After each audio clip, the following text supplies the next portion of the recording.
So welcome back to Karthik bio academy YouTube channel. అయితే మనకి ఇక్కడ టీజీటీ అదే విధంగా పీజీటీ తెలంగాణ గురుకులాల్లో ఈ బయాలజికల్ సైన్స్ లో మనకి క్వశ్చన్స్ ఎలా వస్తాయి అనేటువంటి అంశాన్ని ఇక్కడ చూద్దాము. అయితే మనం యూనిట్ 1 లో ఉన్నాము. Biology it's important and branches of biology and biologist and biology and repeated biological institute in India. So దీంట్లో మనకి రిపీటెడ్ బయాలజికల్ ఇన్స్టిట్యూట్ కంప్లీట్ అయింది, బ్రాంచెస్ ఆఫ్ బయాలజీ కంప్లీట్ అయింది. Third one biology in human welfare అంటే మానవ శ్రేయస్సులో జీవశాస్త్రం పాత్ర ఏంటి అనే టాపిక్ మనకి ఇంటర్మీడియట్ జువాలజీ టెక్స్ట్ బుక్ లో ఉంది. ఓకే, ఇక్కడ మనం క్లాస్ మొత్తం చెప్పట్లేదు. క్లాస్ మొత్తం చెప్తే ఇంగ్లీష్ మీడియం లో కానీ కొంచెం ఇబ్బందిగా ఫీల్ అవుతారు మీరు. కాబట్టి ఎగ్జామ్ లో ఎలా అడుగుతారు క్వశ్చన్స్, రేపు పొద్దున ఎగ్జామ్ లో మనకి ఫర్ ఎగ్జాంపుల్ ఇక్కడ biology in human welfare. So in biology in human welfare which type of questions are arranged అంటే ఎటువంటి క్వశ్చన్స్ అరేంజ్ అవుతాయి, ఏ రూపంలో ఉన్నటువంటి క్వశ్చన్స్ అరేంజ్ అవుతాయి అంటే సే ఫర్ ఎగ్జాంపుల్ ఇక్కడ ప్రతి ఎగ్జామ్ లో మనకి కాన్సెప్ట్ ఓరియంటెడ్ క్వశ్చన్స్ అడుగుతాడు. సో కాన్సెప్ట్ అంటే ఏంటి, అసలు కాన్సెప్ట్ అంటే ఏంటి, కాన్సెప్ట్ ఓరియంటెడ్ అని చెప్పేసి చాలా సందర్భాల్లో నేను చెప్పాను. మరి కాన్సెప్ట్ ఓరియంటెడ్ క్వశ్చన్స్ అంటే ఎలా ఉంటాయి అంటే say for example food chain అంటే ఏంటి, ఆహారపు గొలుసు అంటే ఏంటి, కిరణజన్య సమయక్రియ అంటే ఏంటి, బయో మ్యాగ్నిఫికేషన్ అంటే ఏంటి, యూట్రాఫికేషన్ అంటే ఏంటి, బయోజెనిసిస్ అంటే ఏంటి, ఓకే, ప్రొడ్యూసర్స్ అంటే ఏంటి, I mean like monohybrid class అంటే ఏంటి, లామార్కిజం అంటే ఏంటి, వాట్ ఈజ్ అంటే ఏంటి, వాట్ ఈజ్. సో ఇలాంటివి కాన్సెప్ట్ ఓరియంటెడ్ క్వశ్చన్స్. కాబట్టి అంటే ఏంటి కావచ్చు, వాట్ ఈజ్ మెటబాలిజం, ఇలాంటి వాట్ ఈజ్ అనేటువంటి క్వశ్చన్స్ అన్ని కూడా కాన్సెప్ట్ ఓరియంటెడ్ క్వశ్చన్స్. కాబట్టి టీజీటీ బయాలజికల్ సైన్స్ అదే విధంగా పీజీటీ బయాలజికల్ సైన్స్ లో ఎగ్జామ్ లేదా మనకి ఎగ్జామ్ సెట్ చేసే వాళ్ళు ఎలా చేస్తారంటే టాపిక్ మొత్తం మనం చదువుతాము, వాళ్ళు టాపిక్ మొత్తం మీద కాన్సెప్ట్ ఓరియంటెడ్ లో దాని అర్థం అడుగుతారు. కాబట్టి ప్రీవియస్ క్వశ్చన్స్ బేస్డ్ ఆధారంగా నేను లెసన్స్ అన్ని కూడా వీడియో రూపంలో ఐ మీన్ లెసన్స్ రూపంలో రావు, ఏదైనా ఒక టాపిక్ తీసుకొని ఎగ్జామ్ పాయింట్ ఆఫ్ లో ఎలా అడుగుతాడు అనేటువంటి అంశాన్ని మాత్రమే నేను ఇక్కడ చెప్తున్నాను, దయచేసి మీరు గమనించండి. So for example biology in human welfare. So in biology in human welfare one more topic is so parasitism అంటే ఏంటంటే మనకి పరాన్న జీవనం అని అర్థం. అంటే one animal to depend on the other animal, ఒక జంతువు కావచ్చు ఏదైనా ఒక జీవి కావచ్చు మరొక జీవి మీద ఆధారపడి జీవించడాన్ని దాన్ని ఏమని చెప్తాము, పరాన్న జీవనాలుగా పారాసిటిజం అని చెప్తాము. సో ఇక్కడ మనకి ఒక కాన్సెప్ట్ చూద్దాము. సో వాట్ ఈజ్ పారాసిటిజం, పరాన్న జీవనం అంటే ఏంటి అనేటువంటి చూసిన తర్వాత ఎగ్జామ్ పాయింట్ ఆఫ్ లో ఇదే టాపిక్ నుంచి ఎలా అడుగుతున్నాడు ఆ విధంగా మనం ఈ యొక్క ఎగ్జామ్ పాయింట్ ఆఫ్ వ్యూ లో చెప్పుకుంటున్నాము. So what is meant by parasitism, పరాన్న జీవనం అంటే ఏంటి, ఏదైనా టూ లివింగ్ ఆర్గానిజమ్స్ కలిసి జీవించి ఏదో ఒకటి లాభం పొంది మరొకటి నష్టంగా ఉంటుంది, అదే కదా పరాన్న జీవనం అంటే. Say for example lice in human beings, lice అంటే పెయినే కదా, మన తనలో ఉన్నటువంటి పెయిన్ అనేది దానికి బెనిఫిట్ మనకు లాస్ కదా, దట్ ఈస్ కాల్డ్ పారాసిటిజం. దాన్ని పరాన్న జీవనం అని చెప్తాము, పరాన్న జీవనం. సో అంటే ఏంటి చూద్దాం, అలా కాన్సెప్ట్ ఏంటో చూద్దాం. అసోసియేషన్ బిట్వీన్, బి బై ఎన్ అంటే బిట్వీన్ మధ్య అని అర్థం, association between two organisms of different species అంటే ఏదైనా వేరు వేరు జాతులు చెందినటువంటి రెండు జీవులు కలిసి జీవించేటప్పుడు in which one is benefit, దాంట్లో ఒకటి బెనిఫిష్ గా ఉంటుంది, అదర్ వన్ ఈజ్ ఎఫెక్టెడ్, మరొకటి నష్టంగా ఉంటుంది. So that is called parasitism. So parasitism అంటే association between two organisms of different species in which one is beneficial, one is affected, ఒకటి లాభం పొందుతుంది మరొకటి నష్టం పొందుతుంది. So that is called parasitism. Parasitism లేదా దీన్ని మధ్యలో పరాన్న జీవనం అని చెప్తాము, పరాన్న జీవనం. ఓకే, ఎగ్జామ్ పాయింట్ ఆఫ్ లో ఎలా అడుగుతాడు చూద్దాము. ఈ టెక్స్ట్ బుక్ లో వచ్చినటువంటి ముందు నేను వీటి అర్థం మీనింగ్ తర్వాత చెప్తాను, ముందు ఎగ్జామ్ పాయింట్ ఆఫ్ వ్యూ ఎలా ఉంటే చూద్దాం. So what is ecto parasite, matching type లో అడుగుతున్నాడు కాబట్టి మ్యాచింగ్ టైప్ లో ఇక్కడ మ్యాచింగ్ ముందే నేను ఆన్సర్ రాసి అబ్జర్వ్ చేయండి. ectoparasite, endoparasite, hyperparasite, monogenetic parasite, digenetic parasite. Ectoparasite, endoparasite, hyperparasite, monogenetic parasite, digenetic parasite. తర్వాత వీటి ఎగ్జాంపుల్ ముందు చూద్దాం. ఎగ్జాంపుల్ అడగొచ్చు, ఇలాగా మ్యాచింగ్ లో ఇలాగ అడగొచ్చేమో చూద్దాం. Ectoparasite example is head lice. Head lice అంటే మనకి తలలో ఉండేటువంటి పేను, lice. At the same time itch mite అంటే మన గజ్జి, క్రిమి అని చెప్తాము. ఇవన్నీ కూడా పారాసైటే, పరాన్నజీవులే, parasite. And ticks on dogs, కుక్కల మీద ఉండేటువంటి టిక్స్ అనేటువంటి పరాన్నజీవి. Next copepods on marine fishes అంటే మనకి సముద్రంలో ఉండేటువంటి చేపల్లో మనకి కోపీపాడ్స్ అనేది ఒక పరాన్నజీవులు అన్నమాట. So ectoparasite, what is ectoparasite అది తర్వాత చెప్తాను. But ectoparasite example is head lice, itch mite and ticks on dog and at the same time copepods on marine fishes. ఈ కోపాడ్స్ ఆన్ మెరన్ ఫిషెస్ ఇవి పారాసైట్ లేదా పరాన్నజీవులు అని చెప్తాం. సో ఎండోపారాసైట్ మీకు తర్వాత చెప్తాను. Hyper parasite example is toad fish, urinary bladder, Sphaerospora polymorpha. So for example toad fish అంటే టాడ్ ఫిష్ లో చేపల్లో మనకి దాని యూరినరీ బ్లాడర్ లో ఒక పారాసైట్ ఉంటుంది, that is called స్పిరోస్పోరా polymorpha. So దీని మీద ఉండేటువంటి మరొక పారాసైట్ ఈస్ నోసిమా నోటాబిలిస్. మరొక పారాసైట్ ఈస్ నోసిమా నోటాబిలిస్ అంటే ఒక పారాసైట్ మీద ఇంకో పారాసైట్, ఒక పరాన్నజీవి మీద ఇంకో పరాన్నజీవి ఉంటుంది, that is called hyper parasite. Example is hyper parasite means example ఏంటంటే మనకి టాడ్ ఫిష్ యూరినరీ బ్లాడర్ లో Sphaerospora polymorpha is a one parasite. On Sphaerospora polymorpha one parasite is like that is called Nosema notabilis అంటే ఇది ఒక parasite, దీని మీద ఉండేటువంటి ఇంకో parasite. So that is the hyper parasite examples. Next monogenetic. So monogenetic parasite example is Entamoeba histolytica and Ascaris lumbricoides. Then డైజెనెటిక్ parasite example is Plasmodium vivax and Wuchereria బ్రాంకాఫ్టై.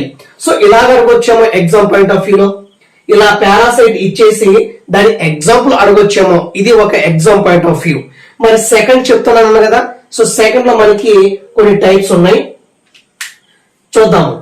What is ectoparasite, endoparasite, hyper parasite తర్వాత చెప్తాను మీకు.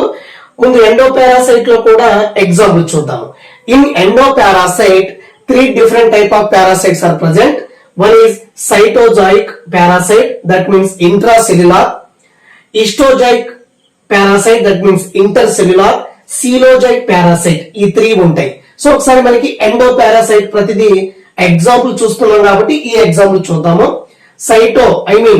సైటోజాయిక్ parasite, Plasmodium vivax in man example వచ్చేసి cytozoic parasite. Only examples చెప్తున్నాను, what is meant by cytozoic అని తర్వాత చెప్తాను.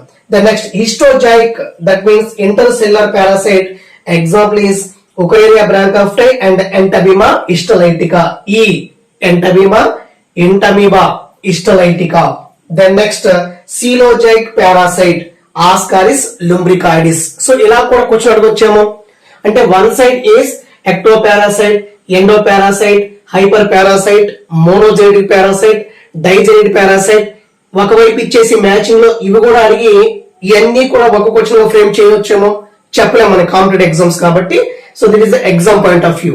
So here only we know that about only ectoparasite, endoparasite, hyperparasite, monogenic parasite, digenetic parasite examples only. The next concept, what is exoparasite, what is endoparasite, what is hyperparasite, at the same time what is monogenic, what is digenetic. So ఈ form లో question అడగొచ్చేమో, ఒకవైపు ఇవి parasite అడిగి ఇంకోవైపు మనకి concept అడగొచ్చేమో చూద్దాం. So what is first, what is meant by exoparasite అంటే, ఎక్సోపారాసైట్ అంటే మనకి తెలుగులో భావ్య పరాన్నజీవి.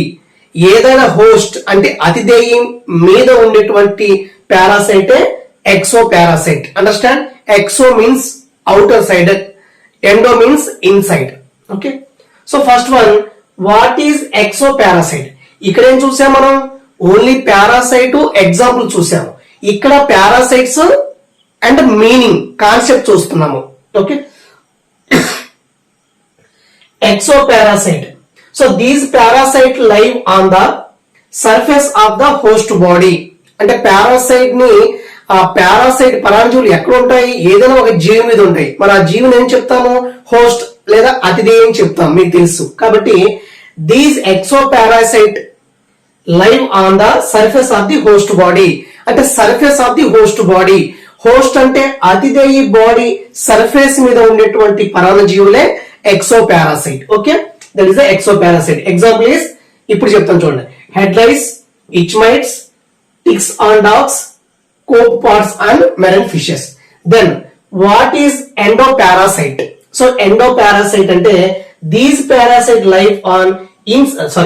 lives inside the body of the host. అంటే host body లోపల జీవించే పరాన్నజీవులే endoparasite and exoparasite. So these parasite ఎక్కడ ఉంటాయి? host body surface మీద ఉంటాయి. Okay, lives on the surface of the host body, lives inside the body of the host. That is the basic difference. Okay, then next hyperparasite. Hyper ante paina ani ardham. Okay, hyper. So these parasite in or on the body of the another parasite. ఇదేమో host మీద ఉండేవి. So hyperparasite అంటే these hyperparasite live on or live in another parasite. అంటే ఈ hyperparasite అంటే వేరే parasite లోపల ఉండొచ్చు, బయట ఉండొచ్చు. ఇక్కడ చాలా జాగ్రత్త చూడండి. Exoparasite live on surface of the host body. అతిథేయ శరీరం పైన మాత్రమే ఉండేది exoparasite. So endoparasite means, so these endoparasite live inside the host body. అంటే అతిథేయ లోపల ఉండేది endoparasite. But hyper parasite is different. Hyper parasite live in or on the body of another parasite. అంటే వేరే పరాన్నజీవి బాడీ మీద కావచ్చు, వేరే పరాన్నజీవి బాడీ లోపల జీవించేది హైపర్ పారాసైట్. గుర్తుపెట్టుకోండి, ఇక్కడ హోస్ట్ బాడీ వచ్చింది, ఇక్కడ అనదర్ పారాసైట్. ఇలాగే క్వశ్చన్ అడిగేస్తాడు. Okay, then next monogenetic parasite. So what is monogenetic parasite? So these parasite which complete its life cycle in only one host. అంటే మోనో అంటే one, mono means one. అంటే these parasite to complete their life cycle in only one host. అంటే ఒక అతిథేయిలో తన life cycle ని complete చేసుకునేటువంటి పరాన్నజీవులే మోనోజెనెటిక్ పారాసైట్. దెన్ నెక్స్ట్ కింద రాయలేదు చూడండి. Digenetic parasite means, so this parasite which complete its life cycle in one or two host అన్నమాట. అంటే ఒకటి కంటే ఎక్కువ అతిథేయుల్లో హోస్ట్ లో తన లైఫ్ సైకిల్ ని కంప్లీట్ చేసుకున్నటువంటి పారాసైటే డైజెనెటిక్ పారాసైట్. సో ఇక్కడ ఎగ్జామ్ పాయింట్ ఆఫ్ ఎలా అడగవచ్చు? పారాసైట్ ఇచ్చేసి వీటి ఎగ్జాంపుల్ అడగవచ్చు. ఎండో పారాసైట్ ఇక్కడ రాశాను నేను. ఓకే, తర్వాత మనకి ఈ పారాసైట్ మీద వాట్ ఈస్ కాన్సెప్ట్ లో, అంటే ఏంటి కాన్సెప్ట్ లో అడగొచ్చు. సో ఇక్కడ మనకి ఎండో పారాసైట్ లో 3 టైప్స్ ఉంటాయి, ఎగ్జాంపుల్ చెప్పాను.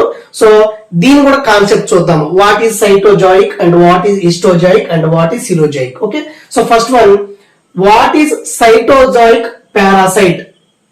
ఇంట్రాసెల్యులార్. ఇంట్రాసెల్యులార్. సో ఇంట్రాసెల్యులార్ అంటే cytozoic parasite live on inside the cell. అంటే కణాల మీద, కణాల లోపల ఉండేటువంటి parasite is cytozoic parasite. So cyto means cell. Okay, then histozoic parasite, that means intercellular. So these parasite live on inside the tissues and between the cells. అంటే కణాల మధ్య గాని కణజాలాల్లో ఉండేటువంటి పారాసైటే histozoic parasite. So histology means tissue కదా, histo means tissue. Okay, next coelozoic. Coelom అంటే మనకి శరీరంలో ఉన్నటువంటి సింపుల్ గా ఖాళీ ప్రదేశం, ఎంటీ స్పేస్ మనకి coelom. So coelozoic parasite. So these parasite live on in host. Coelom అంటే మనకి శరీర కుహరాల్లో ఉండేటువంటి పారాసైటే coelozoic parasite. So in exam point of view, matching అనేది పారాసైట్ ఒకవైపు ఇచ్చేసి రెండో వైపు ఏం అడుగుతాడు, వాటి ఎగ్జాంపుల్ అడుగుతాడు. రెండో కాన్సెప్ట్ ఎలా అడుగుతాడు, అసలు అంటే ఏంటి అడుగుతాడు. So what is exo parasite, what is endo parasite. So these all topics belongs to biology in human welfare. అంటే మానవ శ్రేయస్సులో మనకి జీవశాస్త్రం ప్రాముఖ్యత అనేటువంటి టాపిక్ లో ఈ పారాసైట్స్ కూడా వస్తాయి. పారాసైట్ వస్తుంది, డిసీజులు వస్తాయి, ఇవి చాలా చాలా ఇంపార్టెంట్ ఉంటాయి. ఆ పారాసైట్ లైఫ్ సైకిల్ వస్తుంది, పరాన్నజీవుల యొక్క జీవిత చరిత్ర కూడా వస్తుంది. So this one type of matching. ఇది అలాగా అడగవచ్చు మనకి ఎగ్జాంపుల్. అంటే మనం వీడియో లెసన్ చెప్తే మనకి అది చాలా లెంతీగా అయిపోతుంది, మనం ఎక్కడ చదవాలో అర్థం కాదు. కాబట్టి ఇక్కడ only exam point of view లో ఎలా ఉంటూ ఒక్కొక్క టాపిక్ ని మనం చెప్పుకుంటూ వస్తున్నాం. ఓకే, దెన్ నెక్స్ట్ హోప్ మీకు అర్థమైంది అనుకుంటాను. Okay, then next his last one another type of parasite is enterozoic. Enterozoic parasite. So enterozoic parasite means these parasite living inside the gut of the host. Gut అంటే food, I mean food pipe అని అర్థం. సో మనకి అతిథేయి యొక్క ఆహార నాళాల్లో జీవించేటువంటి పరాన్నజీవులే enterozoic parasite. So these enterozoic parasite living in the gut of the host. Gut of the host. Okay, this is the another important. So here Ascaris, Entabbima, Istleica. Entabbima both are parasites. So Ascaris lumbricoides దీనికి ఏ type and Entabbima which type, very important. So here Ascaris which type అంటే Ascaris lumbricoides అనేటువంటి పరాన్నజీవి ఏ రకానికి చెందింది, Entabbima istolaitica అనేటువంటి పరాన్నజీవి ఏ రకానికి చెందింది, విచ్ టైప్ అని అడుగుతాడు. ఇక్కడ మనకి Ascaris lumbricoides is enterozoic and coelozoic. Enterozoic means if any parasite live in gut of the host, అంటే మనకి జీవుల యొక్క ఆహారాలలో పెరిగేటువంటి ప్రాణజీవులే enterozoic. So Ascaris is a enterozoic, at the same time coelozoic.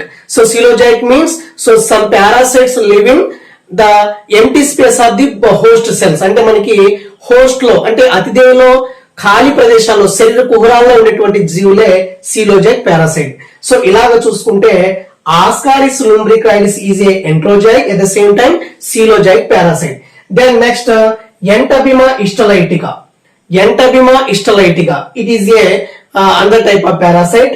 So these parasite ఏంటి, ఎంటరోజోయిక్ parasite. అంటే మనకి వేరే హోస్ట్ సెల్ లో గట్ లో ఉంటుంది, ఆహార నాళంలో ఉంటుంది. అట్ ద సేమ్ టైం ఇస్టోజాయిక్ అంటే కణజాలాల్లో ఉండేటువంటి పరాన్నజీవే Entabbima istolaitica. So this video very useful to the TGT biological science and PGT biological science and also school assistant biology aspirant. మనం తెలుగులో చెప్పినా ఇంగ్లీష్ లో చెప్పినా, తెలుగులో చదివినా ఇంగ్లీష్ లో చదివినా, ఇంగ్లీష్ లో చదివి క్వశ్చన్ పేపర్ తెలుగులో చేయవచ్చు, తెలుగులో చదివి ఇంగ్లీష్ లో చేయవచ్చు. కాబట్టి మీకు తెలంగాణ అభ్యర్థులు చాలా భయపడుతూ ఉన్నారు. TGT బయాలజికల్ సైన్స్ అదేవిధంగా PGT బయాలజికల్ సైన్స్ చాలా కష్టంగా ఉంటుంది అనుకున్నారు. కాబట్టి ఏమి కష్టంగా ఉండదు, మీరు దిగండి, మీరు చాయిస్ తీసుకోండి. TGT స్కూల్ అసిస్టెంట్ ఏదో ఒక డైలమాలో ఉండకుండా ఏదో దాని మీద కాన్సన్ట్రేట్ చేయండి. ఎగ్జామ్ పాయింట్ ఆఫ్ లో ఏ విధంగా అడుగుతాడో అన్ని యూనిట్లను కవర్ చేయడానికి నా వంతు నేను సహాయం చేస్తాను. ఓకే, హోప్ మీరు అర్థమైతే ఈ నోట్స్ రాసుకునే ప్రయత్నం చేయండి, వీడియోని షేర్ చేయండి. Okay, thank you.